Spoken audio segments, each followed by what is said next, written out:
Welcome back to the poultryproducer.com podcast on Poultry TV.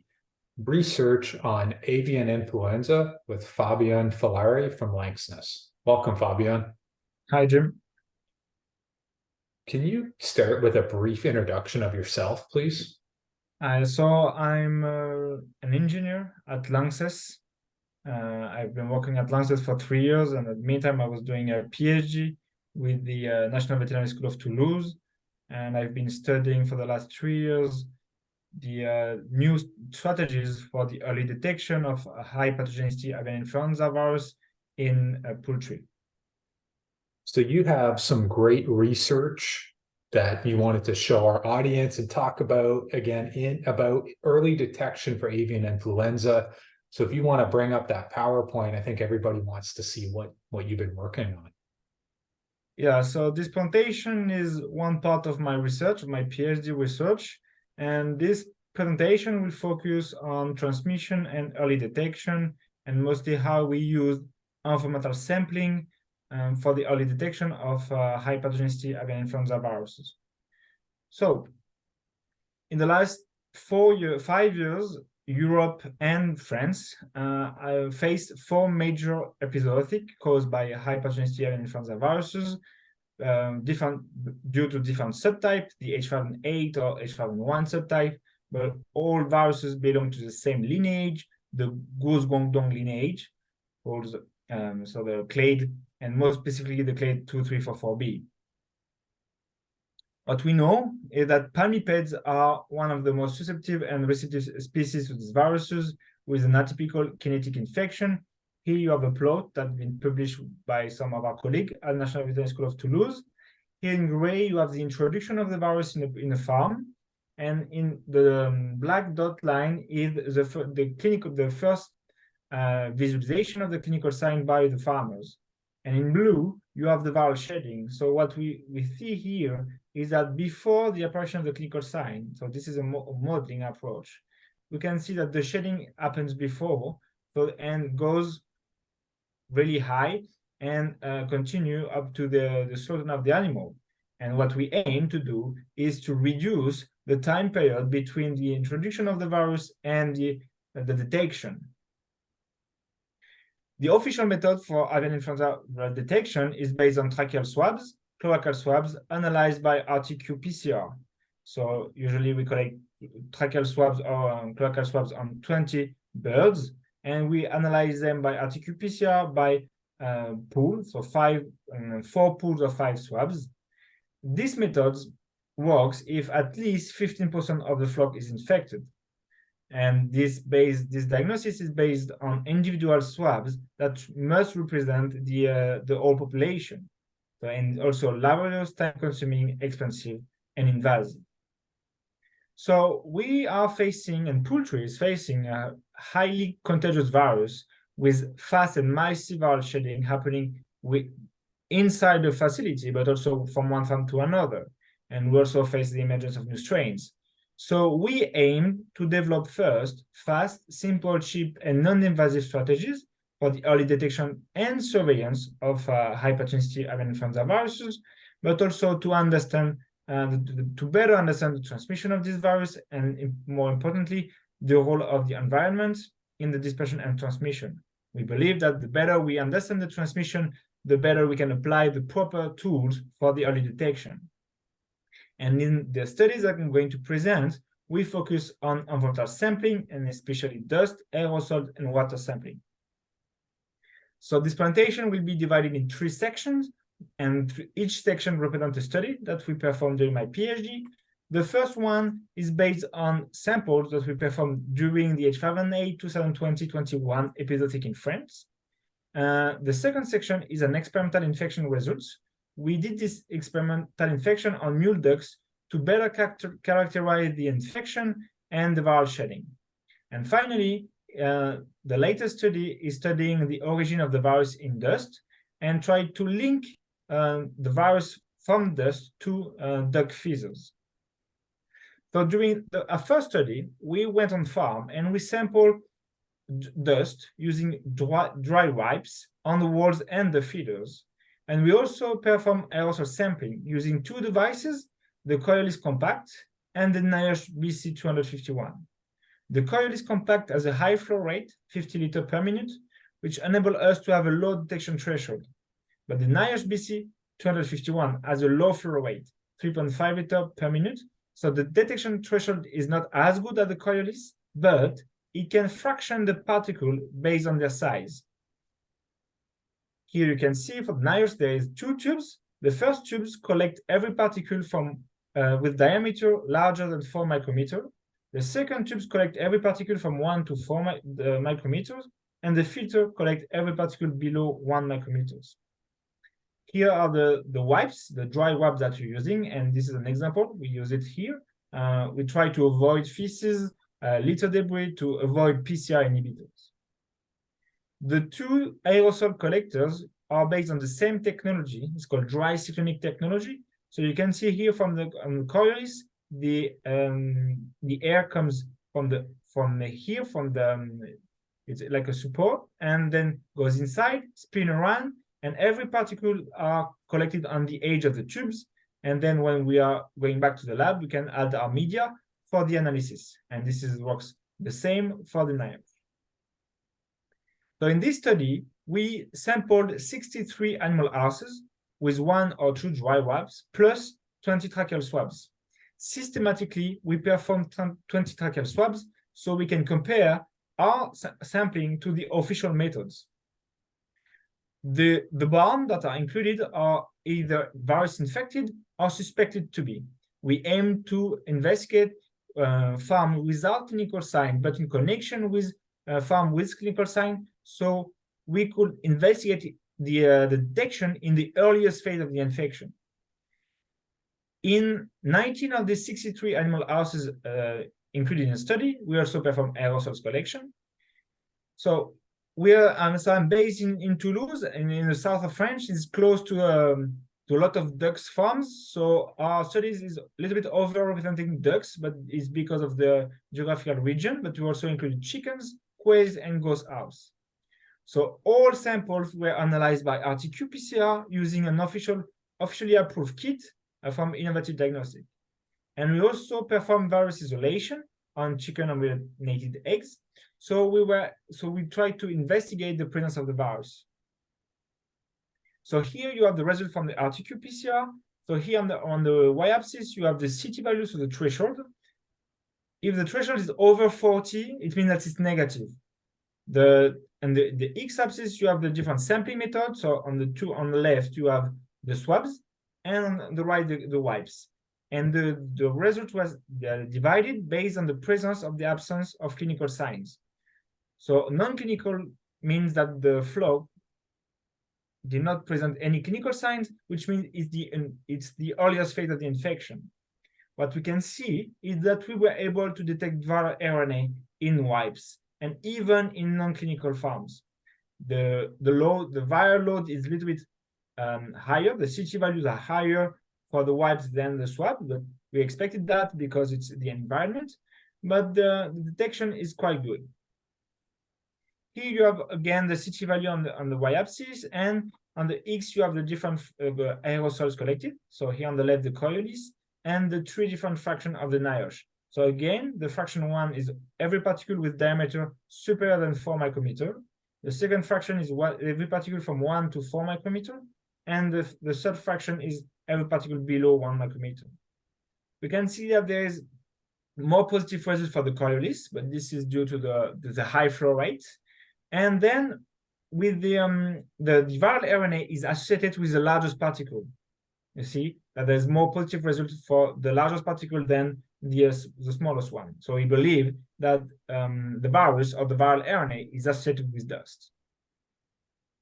Here is the virus isolation. So we isolate the virus from the 5 different animal houses, and we were able to detect positive, so infectious virus on dust, on the wall and the feeder, but also on the aerosol. You can see in the Coriolis and the NIOSH. So it means that dust and aerosols can vehicle infectious virus. Finally, we aim to compare our environmental sampling to the official methods. So here you have the wipes method, the tracheal swabs of the official method, and the Coriolis and the NIOSH. We again divided the result based on the presence or no of clinical signs. We analyze the result using a Lighten class modeling approach.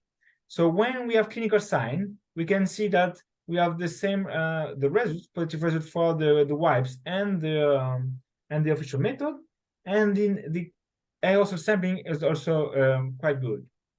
But in the earliest phase of the infection, meaning without clinical signs, we can see that the wipes present a really high sensitivity detection, at least as good as the official methods.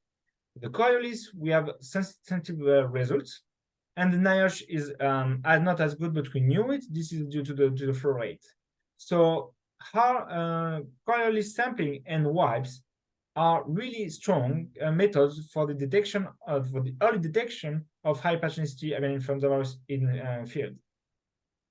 So in this study, we've seen that we were able to detect viral RNA in dust and aerosol. We also seen that dust sampling present high sensitivity detection even in the earliest phase of the infection, and dust and aerosol can vehicle infectious particles. This study has been published in Emerging Infectious Disease already. So the second study, we tried to go further in the detection and in the association of environmental sampling with the viral shedding of the virus in ducks, in mule ducks. So we aim to answer 3 questions. How early is the detection possible and infectious particle during the infection? Is environmental contamination representative of individual viral shedding? And finally, is there any difference in terms of viral shedding between the H5N8 from 2016-17 and the H5N8 from 2020-21? So we did this experimental infection.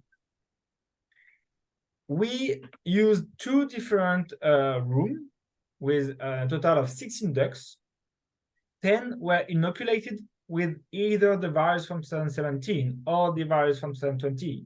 And then 1 day after the inoculation, we added 6 new ducks so they can mimic the natural infection that can happen in field. So here you have the timeline. So there is the inoculation at the 1 day post-inoculation. We add the contact ducks, and the experiment goes up to 40 days. The infections are totally separate. There is no connection between the 2 rooms. We perform environmental sampling, so using aerosols, the Coriolis and the NIOSH again. We collected dust, and we also collected water from the drinking water and the pool. They have a small swimming pool for animal welfare. We collected that 1 day, 1, 2, 3, 4, 5 day post-inoculation, 7, and 10, and 14 days post-infection. And in addition, we also perform oropharyngeal swabs and cloacal swabs, as well as conjunctival and feather pulp collection. But I will talk only about oropharyngeal swabs and cloacal swabs, which are the official methods. So here you have the scoring of the animal. So on the top part, you have the animal from infected with the virus from 2017, and at the bottom with the virus from 2020. The inoculated duck on the top, and then the contact. And again here for the H5N8 2020. The scoring goes from 0, absence of clinical signs, to 3, deaths, either spontaneous death or euthanasia for animal welfare. We can clearly see that the inoculation period of the pre-symptomatic phase for the H5N8 2017 infected dogs is shorter than the H5N8 2020. We also have a difference in mortality, especially in the contact. We have 100% contact that are dead with the H5N8 2017, but only 33% with the H5N8 2020. So we have a longer pre-symptomatic phase for the H5N8 2020. Despite this longer pre-symptomatic phase, all animals inoculated or contact were positive in oropharyngeal swabs at 2 days post-inoculation, which means 1 day after the introduction for the contacts. Some of them are negative in cloacal swab, but we know that. We know that it's the viral shedding is happening earlier in the respiratory tract. So it means that despite a longer pre-symptomatic phase, the viral shedding of the H5N8 2020 start at the same time in comparison to the H5N8 2017. And the viral shedding the transmission can happen within 24 hours after the introduction and after the contact with the virus. When we look at the environmental contamination, so these are the dust results, the water sample results, the Coriolis samples, and the NIOSH samples. So I start with NIOSH. So it's a little bit complicated. So all blue line are referring to the H5N8 2017, and the purple referring to the H5N8 2020. We have some discrepancy results here with NIOSH, but this might be due to bleach contamination, due to biosecurity. The tubes were immersed in bleach tank, and when we pre-process the tubes, we have seen some bleach inside. So the negative results are more likely to be caused by this contamination. So first of all, we can see that almost all environmental sampling have the same pattern. So it starts around day 1 and then goes up to 5 days post-inoculation, then goes down up to 10 days and then stays stable through time. Here it's clear, and here again. There's a major difference with the pool water. It goes up until 3 days post-inoculation and stays stable through time. The difference is that the water from the pool samples were not changed during the whole experiment, but the drinking water was changed every day. So we have the same kinetic as all the samples. We also see that when it reaches 5 days post-inoculation, the H5N8 2017 has more viral RNA than the H5N8 2020. But really importantly, we can see that 1 day post-inoculation in drinking water and in Coriolis samples, we have positive results. So this might be due to contamination from the inoculum if the bird were drinking, but it also means that the viral shedding can start already. And this is a major difference. And again, despite a longer pre-symptomatic phase, the shedding starts apparently earlier. And this is really important. When we try to isolate the virus, we see that we were able to isolate the H5N8 2020 on drinking water at 1 day post-inoculation, and at 2 days post-inoculation, all environmental sampling tested were positive. But at the same day, the H5N8 2017 was only positive on the drinking water. And also importantly, we'll see that at 14 days post-inoculation, we still have infectious virus in aerosols, here for the H5N8 2017, and dust and drinking water for H5N8 2020. So virus isolation is possible from 1 day post-inoculation up to 14 days post-inoculation for both viruses. So our results show that the H5N8 2020 has a longer pre-symptomatic phase and is less pathogenic, but the viral shedding starts maybe earlier. As we've seen that we are able to detect viral RNA and infectious particles at 1 day post-inoculation. It means that the viral shedding can be longer without being detected by the farmer, and so the spread from one farm to another can be more massive than the H5N8 2017. And the bird-to-bird transmission can happen during the first 48 hours after the introduction of the virus in the flock. And we are able to detect viral RNA at 1 day post-inoculation. So, where does the virus come from in the environment? One colleague, Nicolas Guette from the National Veterinary School of Toulouse, published this article when they detected virus in the feathers. And you can see that here, this is a picture of feathers. In brown, it's the virus. You can represent with the antigenic detection. And so the question was, is the virus, the presence in dust, is coming from this debris, or this is an artifact from the technique?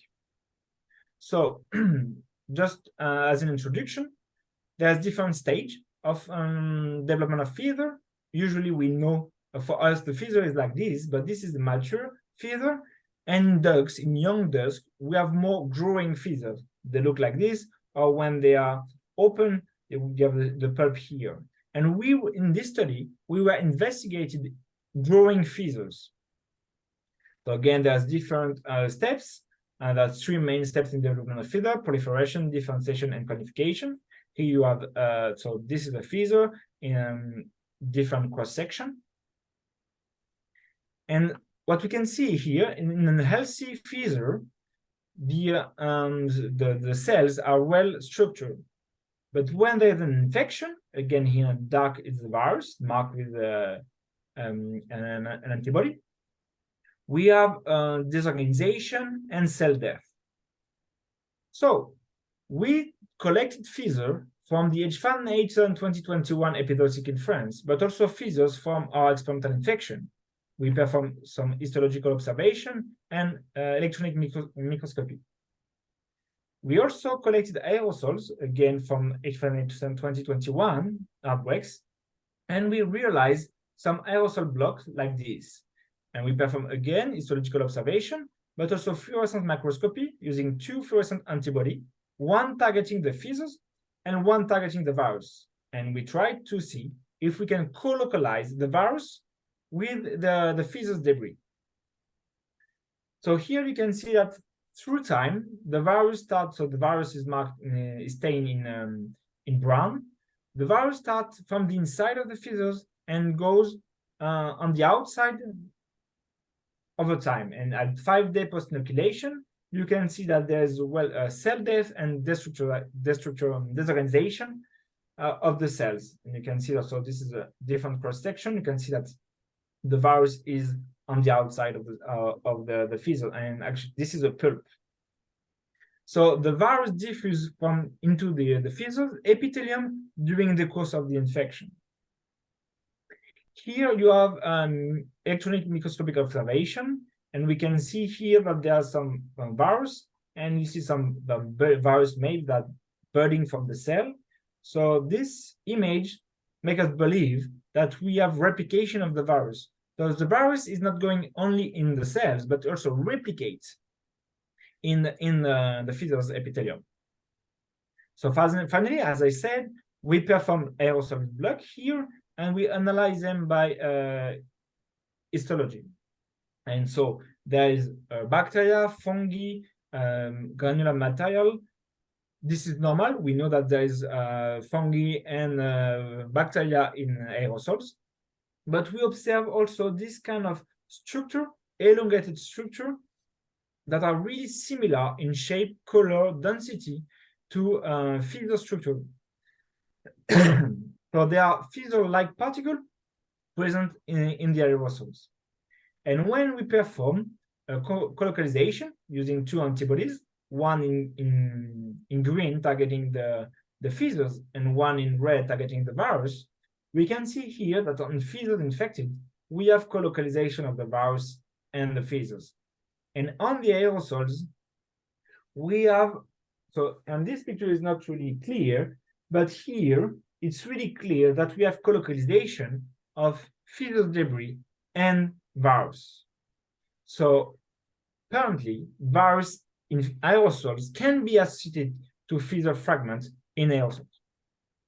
So the conclusion of this study is that in addition to the airborne transmission and the respiratory tract replication of the virus and the oral fecal routes, the feathers can be a third way of transmission, a new underestimated transmission route for high pathogenicity avian influenza virus.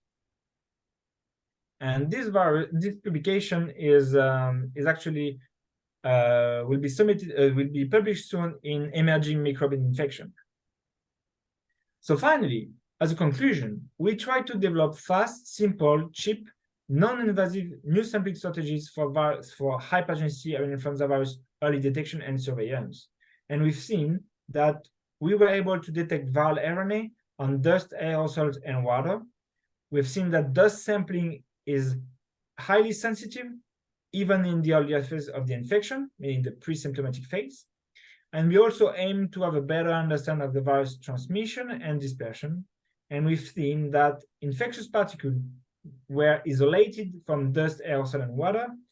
The environmental sampling, the overall environmental sampling, has the same pattern as the cloacal swabs and oropharyngeal swabs.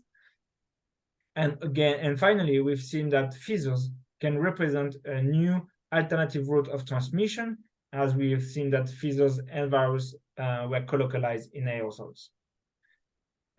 So the next work for us, we've seen that environmental sampling could play a major role in the early detection and surveillance of high pathogenicity avian influenza viruses, as it's reliable, simple, fast, non-invasive, and cost-effective, and can be performed directly by the farmer, especially the wipes.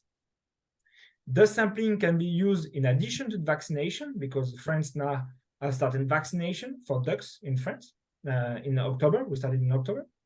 But it also raised new questions regarding the stability of the environment, especially with the addition of feathers. Is the structure of the feathers make the virus more stable in the environment?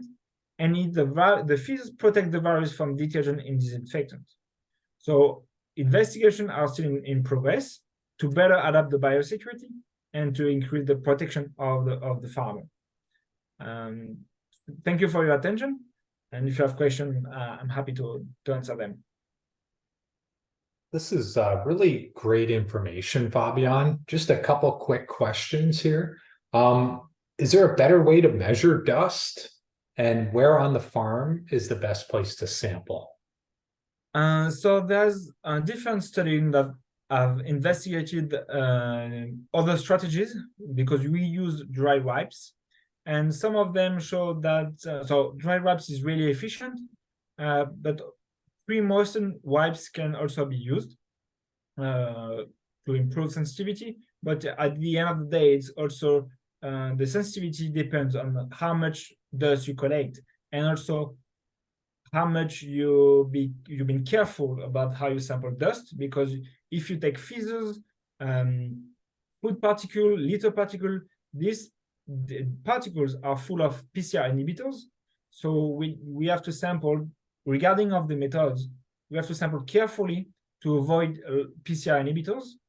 And so we focused on wards and feeders. Some studies show, especially in live bird market, try to show that on the floor, it can be a really nice way to sample.